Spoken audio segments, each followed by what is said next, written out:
হরে কৃষ্ণ। 12টি এমন মহান দান রয়েছে যাতে আপনার পাপ ক্ষয় বৃদ্ধি ঘটে এবং আপনার অর্থ সম্পত্তি আরো বাড়ে। যাদের আছে তারা যদি কিছু দান করে, মন্দিরে বা অতিথিকে বা দরিদ্রকে দান করলে এবং বৈষ্ণবদেরকে দান করলে বা বৈষ্ণবকে ডেকে যদি অন্ন ভোজন করানো হয়, এতে কিন্তু আপনার 12টি এমন পাপ রয়েছে তাও ক্ষয় হয় এবং সাথে সাথে আপনার অর্থ বৃদ্ধি পায়। এমন 12টি মহান দান কি কি রয়েছে সে সম্পর্কে আমরা আজকে আলোচনা করব। তো চলুন আলোচনার মধ্যে প্রবেশ করি। শিব পুরাণে উল্লেখ রয়েছে 12টি মহাদানের সম্ভাব্য পাপ ক্ষয় ও অর্থ বৃদ্ধি। শিব পুরাণে বিভিন্ন অধ্যায়ের মাধ্যমে আমরা শুধু শিবের মহিমাই জানতে পারি না, বরং বিভিন্ন তীর্থক্ষেত্র, যজ্ঞ, শিব পূজার শ্রেষ্ঠ নিয়ম ইত্যাদি সম্পর্কেও জানা যায়। এই শিব পুরাণের পুজো এবং যজ্ঞের শ্রেষ্ঠ স্থান সম্পর্কে বর্ণনা করা হয়েছে। পাশাপাশি কাদের পূজা করা উচিত বা কার পূজা পাওয়ার যোগ্য তাও জানানো হয়েছে। আবার দানের গুরুত্ব, কাকে দান করা উচিত, কোন দানের ফলে ব্যক্তি পুণ্য অর্জন করতে পারে, সেই সব এই পুরাণে উল্লেখিত। এখানে জেনে নেওয়া যাক কোন ব্যক্তি পূজার যোগ্য এবং কাকে কি দান করলে ব্যক্তি সুফল পেতে পারে। পুজো দানের যোগ্য কারা সে সম্পর্কে বলছি। 1. তপনিষ্ঠ যোগী ও জ্ঞাননিষ্ঠ যোগীর পুজো করা উচিত, কারণ এরা পাপ নাশের কারণ হন। 2. যে ব্রাহ্মণ 24 লক্ষ গায়ত্রী পাঠ করেছে তারও পুজো যোগ্য, তিনি সম্পূর্ণ কাল ও ভোগের দাতা। গায়ত্রী জপের মধ্যে যে ব্রাহ্মণ শুদ্ধ হয়েছেন তিনি পরব্রহ্ম।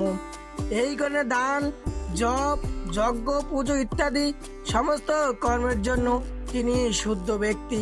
3. অন্যদিকে স্ত্রী বা পুরুষের মধ্যে যে ক্ষুধার্ত থাকুক না কেন তাকে অন্ন দান করার যোগ্য বিবেচনা করা হয়েছে শিব পুরাণে। যার যে জিনিস লাভে ইচ্ছা রয়েছে তাদের না চাইতেই সেই সমস্ত জিনিস দিয়ে দিলে দাতা সেই দানের পুণ্য লাভ করেন। চাওয়ার পর দান দিলে তা থেকে অর্ধেক পুণ্য অর্জন করা যায়। 4. সেবককে দান দিলে তা 1/4 ফল প্রদান করে। 5. আবার দরিদ্র ব্রাহ্মণকে অর্থ দান করলে দানদাতা এই ভূতলে 10 বছর পর্যন্ত ভোগ করতে পারেন। 6.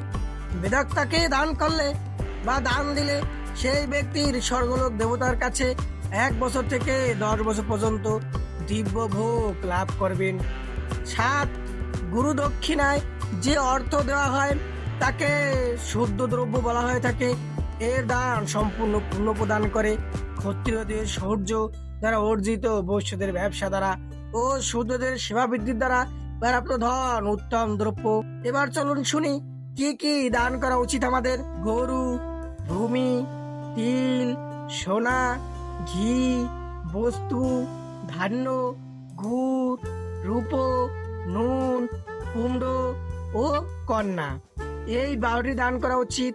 এই দান করলে কোনো পুণ্য অর্জন করা যায় জেনে নিন। 1. গোদান করলে সমস্ত পাপ নষ্ট হয় এবং পুণ্য কর্মে বৃদ্ধি সম্ভব। 2. ভূমি দান করলে পরলোকে আশ্রয় লাভ করা যায়। 3. তিল দান শক্তি প্রদান করে ও মৃত্যু নিবারণ করে। 4. শিব পুরাণ মতে সুবর্ণ দান বীর্যদায়ক ও ঘির দান পুষ্টিকারক হয়। 5. বস্ত্র দান করলে আয়ু বৃদ্ধি পায়। 6. ধান্য দান করলে অন্ন ও ধন সমৃদ্ধি বৃদ্ধি পায়। 7. গুড় দান করলে ব্যক্তি মধুর ভোজন প্রাপ্ত করতে পারে। 8. রূপা দান করলে বীর্য বৃদ্ধি পায়। 9. নুন দান করলে ষড়শ ভোজন লাভ করা যায়। 10. কুমড়োকে দান করলে পুষ্টিদায়ক মনে করা হয়। 11. কন্যা দান করলে আজীবন ভোগ অর্জন করা যায়। এছাড়াও যে বস্তুর দ্বারা শ্রবণ ইত্যাদি করা যায় বা ইন্দ্রিয় তৃপ্ত হয় সেগুলো সর্বদা দান করা উচিত। বেদ ও শাস্ত্র গুরুমুখের মাধ্যমে গ্রহণ করে কর্মের ফল অবশ্যই লাভ করতে পারবেন। একই উচ্চ পর্যায়ে আস্তিকতা বলা হয়। ভাই, বন্ধু, রাজার ভয়ে যে আস্তিকতা হয় তা নিম্ন শ্রেণীর। যে ব্যক্তি অর্থভাব জর্জরিত তারা নিজের বাণী ও কর্ম দ্বারাই পূজা করুন। তীর্থযাত্রা ও ব্রত পালন করাকে শারীরিক পূজা বলে মনে করা হয়। শিবপুরাণ অনুযায়ী ব্যক্তিকে সর্বদা তপস্যা দান করা উচিত। দেবতাদের তৃপ্তির জন্য যা কিছু দান করা হয় তা সমস্ত দানের ভোগ প্রদান করে। এর ফলে ইহলোক ও পরলোকে উত্তম জন্ম ও সর্বদা সুর